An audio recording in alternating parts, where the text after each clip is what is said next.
Hallelujah. तो मेरे प्यारों, ये आखिरी संडे हम लोग पिछले 2 महीने से आखिरी दिनों के बारे में हम लोग मनन कर रहे हैं। यीशु मसीह का आगमन कैसा होने के लिए जा रहा है। और वचन मैं बताने के पहले मैं फिर एक बार विनती करता हूँ, बच्चों को अपने कंट्रोल में रखें, अपने साथ रखें, किसी भी बच्चे की आवाज आने मत दें। और सब लोग अपने बाइबलों को खोल के रखें और आपकी नजर मेरे ऊपर है और कान भी यहीं पर है, ठीक है। हालेलुया। क्योंकि शैतान नहीं चाहता है कि हम आखिरी दिनों के बारे में परमेश्वर के वचन को मनन करें, और हालात भी ये नहीं चाहते हैं कि कलीसिया प्रभु के आगमन के बारे में सीखे, प्रभु के आगमन के बारे में समझे और विश्वासी लोग तैयार हो जाए। मगर मैं आप लोगों को ये बोलना चाहता हूं, इन आखिरी दिनों में एक अच्छा कलीसिया, एक अच्छा सेवक, एक अच्छा विश्वासी यीशु मसीह के आगमन के लिए वो सीखता है। क्योंकि वो जमाना गया कि जक्कई जो है वो पेड़ के ऊपर चढ़ा यीशु को देखने के लिए, क्योंकि जक्कई पेड़ से ऊपर से नीचे भी उतरा, यीशु मसीह उसके घर में भी गया और जक्कई का गवाही भी खड़ा हो गया। समय ऐसा आ गया है कि कलीसिया यीशु के आगमन के बारे में सीखे, यीशु के आगमन के बारे में मनन करें और यीशु के आगमन के लिए तैयार हो जाए। कोई आमीन बोल सकते हैं? अगर विश्वासी लोग कलीसिया इन दिनों में अगर ये आगमन के बारे में, यीशु के आगमन के बारे में अगर मनन नहीं करेंगे, एक कान से सुनकर दूसरे कान से छोड़ देंगे, अगर आपके अंदर ऐसा स्वभाव है, अरे ये मुझे मालूम है, मुझे कोई बताने की जरूरत नहीं है, इसका मतलब है तेरा जिंदगी रेड जो बल्ब है वो जल रहा है और वो बल्ब कभी भी बुझ सकता है। हालेलुया। एक कहने मत जाना कि तुझे आता है, तुझे कोई सिखाने की कोई जरूरत नहीं है। क्योंकि इन आखिरी दिनों में मैं क्यों बोल रहा हूं बार बार कि ये आखिरी दिन क्यों है? क्योंकि परमेश्वर का वचन, होने वाला समाचार, आने वाला परिस्थिति, इन तीनों को जब हम लोग टैली कर रहे हैं, यीशु मसीह बहुत ही जल्दी आने के लिए जा रहा है। और उतना ही नहीं, कलीसिया को उठा लेने के लिए जा रहा है। और बाइबल ही खुद एक भविष्यवाणी है और कोई भविष्यवक्ता की अब जरूरत नहीं है। वचन खुद भविष्यवाणी है, और जो वचन की भविष्यवाणी को सुनेगा, जो वचन की भविष्यवाणी को पढ़ेगा, वचन की भविष्यवाणी को अपनी जिंदगी में अमल करेगा, वो विश्वासी आखिरी दिनों में यीशु के पास उठा लिया जाने के लिए जाने वाले हैं। हालेलुया। कोई आमीन बोल सकते हैं? तो लूत के बारे में हम लोगों ने पिछले 2 महीना सीखा। आज एक नया वचन आप लोगों के बीच में मैं पेश करने के लिए जा रहा हूं। फिर एक बार मैं चाहता हूं कि कलीसिया पूरे मन से, पूरे दिल से, पूरी आत्मा से परमेश्वर के वचन को सीखे। लूक का सुसमाचार उसका 21वां अध्याय 29 वचन से लेकर हम लोग अब 37 वचन तक मनन करने के लिए जा रहे हैं। हो सकता है कि आगे आधा घंटा ये वचन खत्म नहीं होएगा, मगर इसको सीरीज के समान हम लोग मनन करने के लिए जा रहे हैं। और इसे एक प्रचार को पैसेज प्रचार बोलते हैं। This message called passage message, because यहाँ पे कम से कम अगर 29 से लेकर अगर हम लोग देखते हैं 27 वचन तक, लगभग 8-9 वचन हम लोग यहाँ पे देख रहे हैं। और ये पूरा जो वचन है यीशु मसीह के आगमन के बारे में लिखा गया है। लूका डॉक्टर था और वो पौलुस का डॉक्टर था, क्योंकि पौलुस को एक आंख से बीमार था वो, और हमेशा लूका उसके साथ रहता था उसका देखभाल करने के लिए। और वो लूका यीशु मसीह के सुसमाचार को वो लिख रहा है। और अपने किताब के आखिरी अध्यायों में अगर आप लोग सिनॉप्टिक गॉस्पेल्स को देखेंगे, यानी मत्ती का सुसमाचार, मार्कुस का सुसमाचार, लूका और यूहन्ना, ये चारों सुसमाचार के आखिरी अध्यायों को देखोगे तो वहां पे यीशु मसीह का मौत यानी क्रूस, यीशु मसीह का पुनरुत्थान और यीशु मसीह का आगमन, ये तीनों सिनारियों को आप लोग देखते हो। सो मेरे प्यारों, लूका सुसमाचार 21वां अध्याय उसका यानी 29 वचन से अगर हम लोग पढ़ते हैं तो यहाँ पे यीशु मसीह खुद बातें कर रहे हैं। बगल वाले को देखकर बोलिए यीशु बातें कर रहे हैं। थोड़ा जोर से बोलिए यीशु बातें कर रहे हैं। और थोड़ा जोर से बोलिए यीशु मसीह बातें कर रहे हैं। कौन बातें कर रहे हैं? वर्ड ठीक से लेना, यीशु मसीह बातें कर रहे हैं। यीशु मसीहा है, मसीहा यीशु है, यीशु के सिवाय कोई और मसीहा नहीं है, और यीशु वापस इस धरती पर मसीहा बनकर आने वाला है। कोई आमीन बोल सकते हैं? इस लाइन को मैं क्यों बार बार दोहरा रहा हूं? क्योंकि मेरे आने वाले प्रचार में मैं आप लोगों को वो समाचार आप लोगों के सामने मैं पेश करने के लिए जा रहा हूं, और प्रचार होने के बाद में हम मिलकर प्रार्थना करेंगे। और मैं जानता हूं आज का दिन परमेश्वर आपको स्पर्श करने के लिए जा रहे हैं। आज का दिन परमेश्वर अपनी आत्मा से आपको भरने के लिए जा रहे हैं। आज का दिन परमेश्वर अपनी आत्मा के वरदानों से आपको भरने के लिए जा रहा है। क्योंकि इस कलीसिया में सिर्फ विश्वासी नहीं, चेले लोग खड़े होने के लिए जा रहे हैं। कोई आमीन बोल सकते हैं? 1000 विश्वासियों से बेहतर है 100 चेले बन जाए, क्योंकि 100 चेले 1000 विश्वासियों को तैयार करेंगे। कोई आमीन बोल सकते हैं? हालेलुया। मैं उपस्थिति को महसूस कर रहा हूं। कोई आमीन बोल सकते हैं? और एक बार बोलिए यीशु मसीह बातें कर रहे हैं। बाइबल में पूर्वज लोगों ने बातें किया, बाइबल में राजाओं ने बातें किया, बाइबल में भविष्यवक्ताओं ने बातें किया, बाइबल में चेलों ने बातें किया, बाइबल में यीशु बातें कर रहे हैं। और ये 4 लोगों से भी ज्यादा। अब सोचिए, मैं प्रिया सिस्टर को बोल रहा हूं कि आप जाकर संतोषी सिस्टर से बातें करें। मेरा वचन, मेरी बातें, मेरी लिखा हुआ मैं प्रिया सिस्टर को दे रहा हूं, जाकर संतोषी सिस्टर से बातें करें। उसके बाद में मेरा वचन, मेरा लिखा गया, मैं अरुण ब्रदर को बोल रहा हूं कि जाकर श्रीधर ब्रदर से बातें करें। मगर एक समय ऐसा आया, मैं जो बीच में जो है यानी अरुण ब्रदर या प्रिया सिस्टर, इन लोगों को मैं नहीं बोल रहा हूं, मगर मैं डायरेक्ट बातें कर रहा हूं। मैं डायरेक्ट संतोषी सिस्टर से बातें कर रहा हूं, मैं डायरेक्ट श्रीधर ब्रदर से बातें कर रहा हूं। तो सबसे इंपॉर्टेंट मायने क्या रखता है, मेरे द्वारा प्रिया सिस्टर बात करें या मैं डायरेक्ट बात करने से वहां पे ताकत रहेगा? डायरेक्ट बात करने से। मैं ये नहीं बोलता हूं कि जरिए से बातें करने से ताकत नहीं रहेगा, मगर जब डायरेक्ट बातें करेंगे इसका मतलब है वो थोड़ा ज्यादा स्पेशल है। Come on church, hallelujah. वो थोड़ा ज्यादा स्पेशल है। बाइबल में भी ऐसा ही है। बाइबल में शुरुआत को पूर्वज लोगों ने बातें किया, मूसा ने बातें किया, अब्राहम ने बातें की, याकूब ने बातें किया, इसहाक ने बातें किया। पहला समूएल को समूएल ने लिखा, उसके बाद में भविष्यवक्ता लोग लिख रहे हैं, उसके बाद में चेले लोग लिख रहे हैं। मगर कुछ ऐसा समय आ गया जहां पे यीशु मसीह खुद बातें कर रहे हैं। तेरा मेरा दुल्हा राजा वो जुबान खोलकर बातें कर रहे हैं। और जब यीशु बातें करते हैं वो बहुत अहमियत रहता है, वो बहुत इंपॉर्टेंट रहता है। और वो सुनना ये तेरी जिम्मेदारी है। सुनेगा तो आशीष पाएगा, नहीं सुनेगा तो निकल जाएगा। आपकी मर्जी, सुनना है या छोड़ना है। कोई आमीन बोल सकते हैं? इन आखिरी दिनों में विश्वासी लोग सुनना जरूरी है। सुनने से तेरा बरकत रहेगा, सुनने से तू आशीषित रहेगा, सुनने से तू बचेगा। बगल वाले को देखकर बोलो सुनोगे तो बचोगे। जोर से बोलिए सुनोगे, सुनोगे तो बचोगे।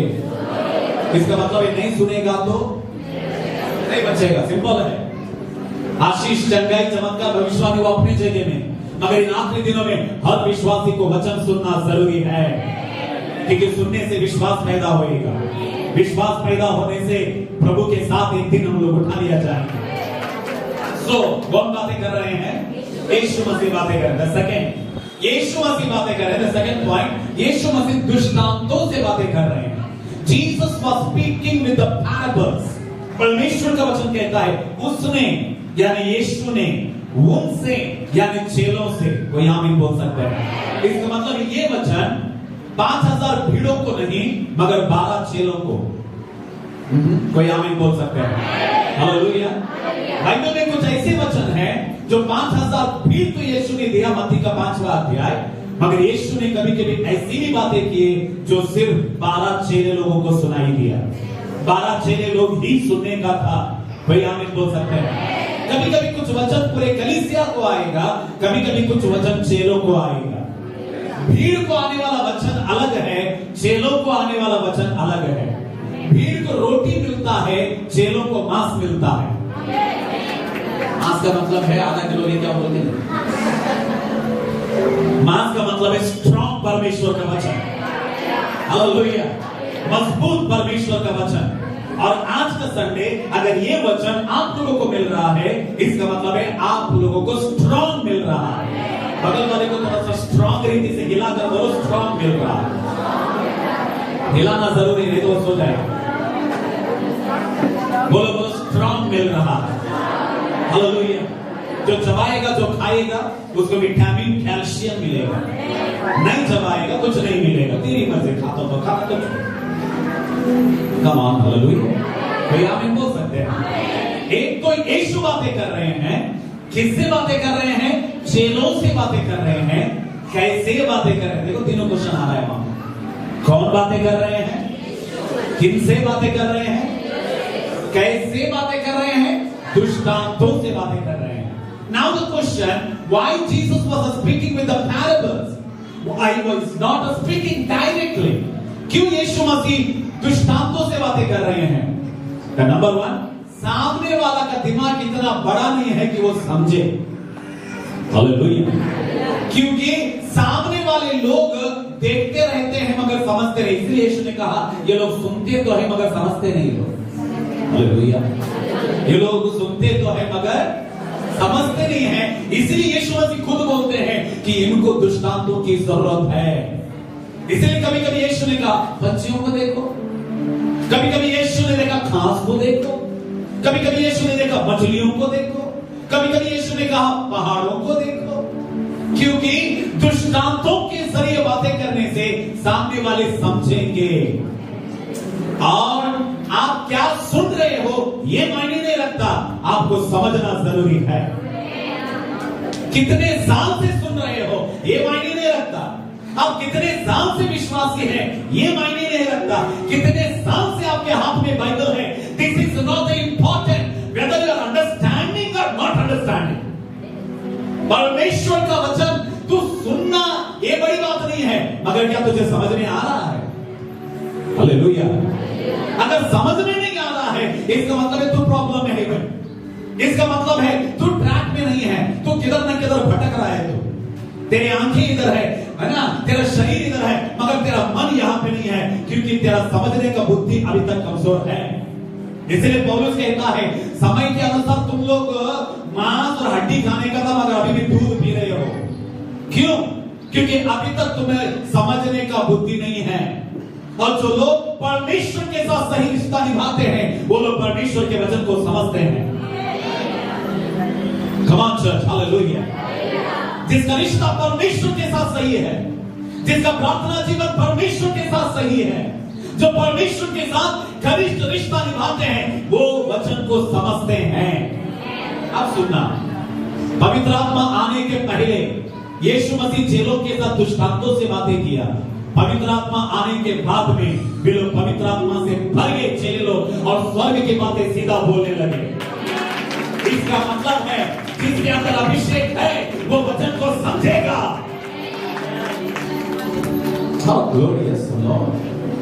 जिसके अंदर पवित्र आत्मा का प्यास भूखा है, जिसका रिश्ता परमेश्वर के साथ सही है और जिसका मन साफ और शुद्ध है, जो पवित्र आत्मा के अभिषेक से भरा हुआ है, वो वचन को समझेगा। इसका मतलब है आप अभी तक बच्चे हो या बढ़ रहे हो ये आपकी मर्जी। इसीलिए यीशु मसीह दृष्टांतों से बातें कर रहा है। आगे हम लोग पढ़ेंगे। पढ़िए, कोई बाइबल को खोलिए और 29 वचन थोड़ा जोर से पढ़िए। उसने उनसे कहा, दृष्टांत भी कहा। अंडरलाइन कर लो, कौन सा पेड़? कौन सा पेड़? सुनिए, बाइबल में मछलियां हैं, पेड़ है, पर्वत है, घास है। इसका मतलब है वो लिटरली नहीं है, वो दृष्टांत है। इसका मतलब है हर चीज के पीछे एक मतलब है। Come on, hallelujah. अगर परमेश्वर का वचन अंजीर का पेड़ बोल रहा है, अंजीर का पेड़ का मतलब है, और आगे बढ़े, अंजीर के पेड़ और उसको भी अंडरलाइन कर लो, और द अंजीर का पेड़, और जोर से बोलिए, और सब पेड़, सब पेड़ों को क्या करो, क्या करो, आंखें बंद करने के लिए नहीं बोल रहा है, क्या करने के लिए बोल रहा है, जोर से बोलेंगे हालेलुया। नंबर 1 अंजीर का पेड़, और जोर से बोलिए अंजीर का पेड़। इंग्लिश में उसको फिग ट्री बोल के बोला गया है, fig tree. Okay, the second सब पेड़।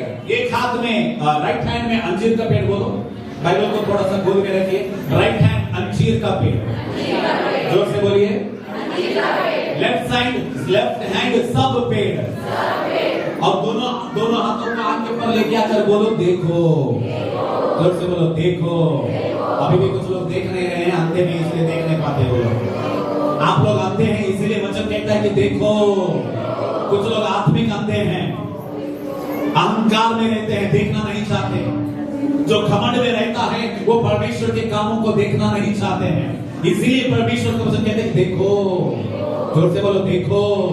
नहीं देखेगा तो आत्मिक अंधा है। बगल वाले को देखकर बोलो अगर तू नहीं देखेगा, बोलो अगर आप नहीं देखोगे आप आत्मिक अंधे हैं। और आत्मिक जो अंधे रहते हैं वो परमेश्वर के कामों को कभी देखेंगे नहीं, वो चंगाई को कभी देखेंगे नहीं, वो वचन में रहने वाले वो गहराई को देखेंगे नहीं।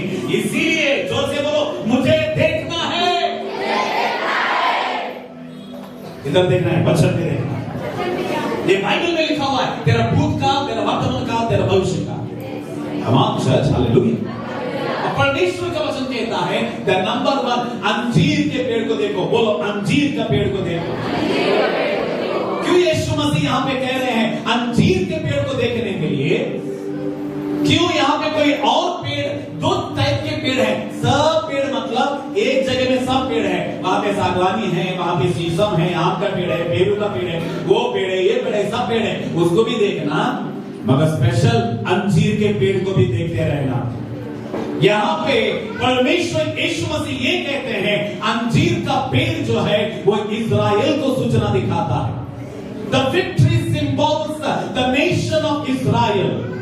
The second, all the trees, यानी सब पेड़ जो है वो बाकी के देशों को सूचना दिखाता है।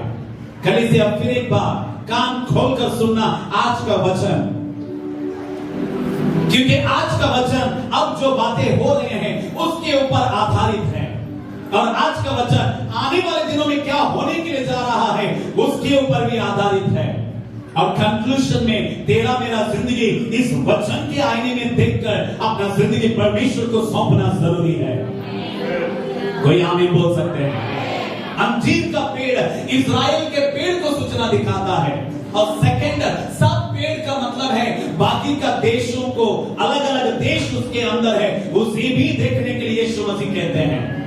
अंजीर का पेड़ 1948 में जो यहूदी लोग इज़राइल को छोड़कर चले गए थे, यानी यीशु मसीह पुनरुत्थान होने के बाद में 500 साल होने के बाद में यहूदी लोग अपने इज़राइल देश से भटक गए थे, क्योंकि यहूदी लोगों को पहला मिस्र देश में 450 साल बंधन में आए, दूसरा अलग अलग देशों में 10 साल 20 साल 30 साल तक वे लोग गुलामी में जाते रहे। दानियेल, शद्रक, मेशक, अबेदनगो के जमाने में वे लोग बहुत साल तक, मेरे ख्याल से बहुत साल तक वे लोग नेबुकदनेस्सर के बाबिलोन के अंडर में वो लोग चले गए। उसके बाद में मीडिया, पर्सिया देशों के अधीन में यहूदी लोग गुलामी में चले गए, और उसके बाद में यीशु मसीह के जमाने में रोमन गवर्नमेंट के नीचे यहूदी लोग गुलामी में चले गए कम से कम 1500 साल तक। इस दुनिया में सिर्फ एक ही देश है जो इज़राइल देश अनगिनत बार गुलामी में चला गया। खुद का देश है, इज़राइल अपना देश है, यहां से आपको इजराइल जाने के लिए ज्यादा घंटा नहीं लगेगा, 3.5 या 4 घंटे में आप इजराइल पहुंच जाते हो। पासपोर्ट है, पैसा है तो चले जाना, वापस भी आना। आमीन। कोई जोर से हालेलुया बोल सकते हैं? चलो जोर से बोलेंगे हालेलुया। 1500 साल तक यहूदी लोग अपने देश से परे रहे, दूर रहे, मगर 1948 में वो यहूदी लोग वापस इजराइल में बसने लगे, वापस आने लगे, क्योंकि परमेश्वर का वचन कहता है यीशु मसीह धरती पर आने के पहले अपने लोगों को अपने देश में इकट्ठा करेंगे। ये भविष्यवाणी है, this is the prophecy in the Bible.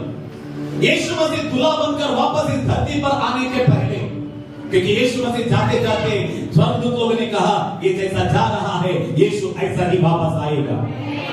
Come on hallelujah. यीशु जैसे गए हैं वैसा ही, इसका मतलब इस बार यीशु मसीह शरीर में नहीं आएंगे, वो बादलों पर आने के लिए जा रहा है, वो स्वर्गदूतों के साथ आने के लिए जा रहा है, वो नया यरूशलेम लेकर आने के लिए जा रहा है। हालेलुया।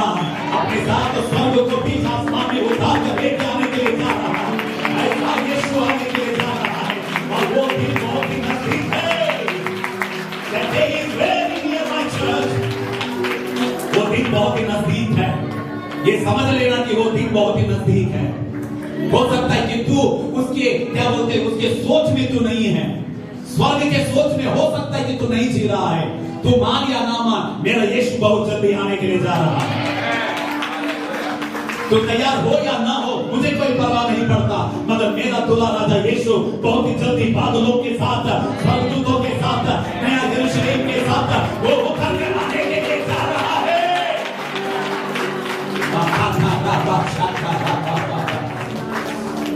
मैं विश्वास करता हूँ यहाँ पे जितने लोग बैठे हैं वचन को सुन रहे हैं, मैं विश्वास करता हूँ तुम्हारा दिमाग उधर इधर भटक नहीं रहा है। दिमाग भटकेगा तो जिंदगी भटक जाएगा। कोई आमीन बोल सकते हैं? भगवान वाले देखकर बोलो उधर इधर भटकने मत जाओ, क्योंकि परमेश्वर की चेतावनी है। हालेलुया। 1948 में यहूदी लोग इजराइल में आए, 1960s में 1960 में ये इजरायली लोगों का अपना देश बन गया।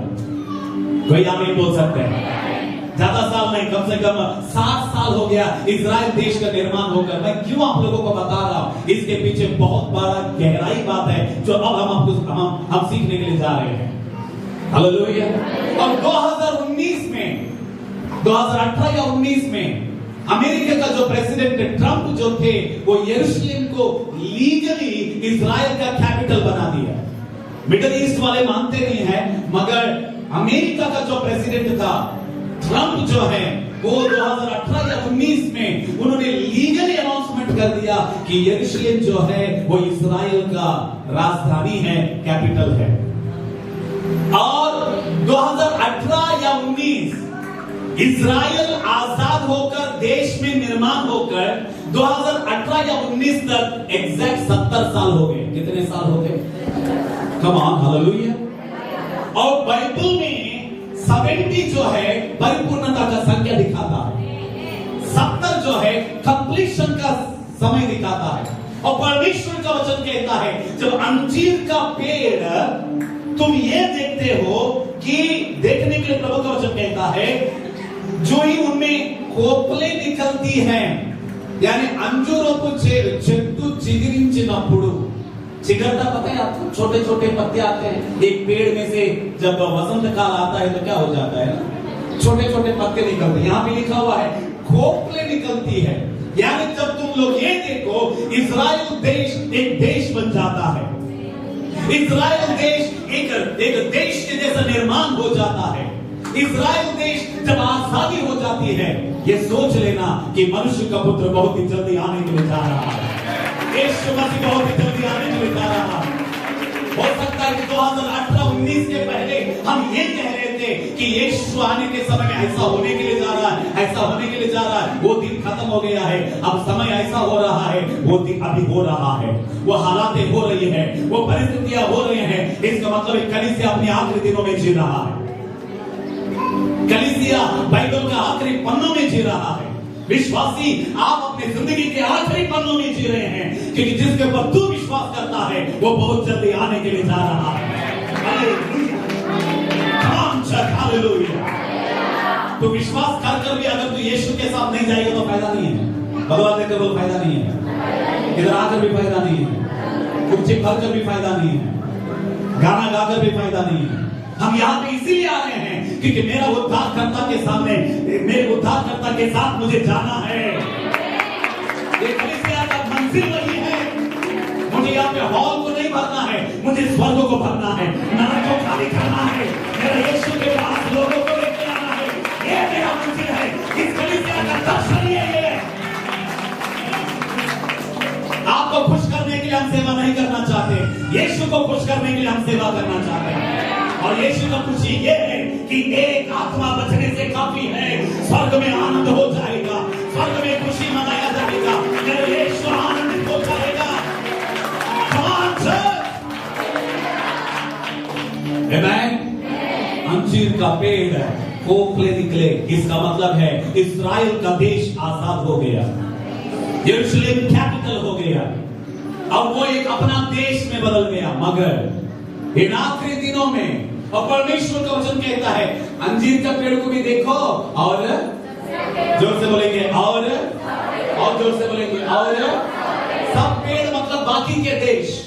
यीशु मसीह ये दोनों देशों को देखने के लिए क्यों कह रहा है? क्योंकि आखिरी दिनों में, यानी इन दिनों में, यानी 2022 से लेकर 2023, 24, 25 जो है, इस्राएल के ऊपर सब लोग इकट्ठा होकर लड़ाई करने के लिए जाने वाले हैं।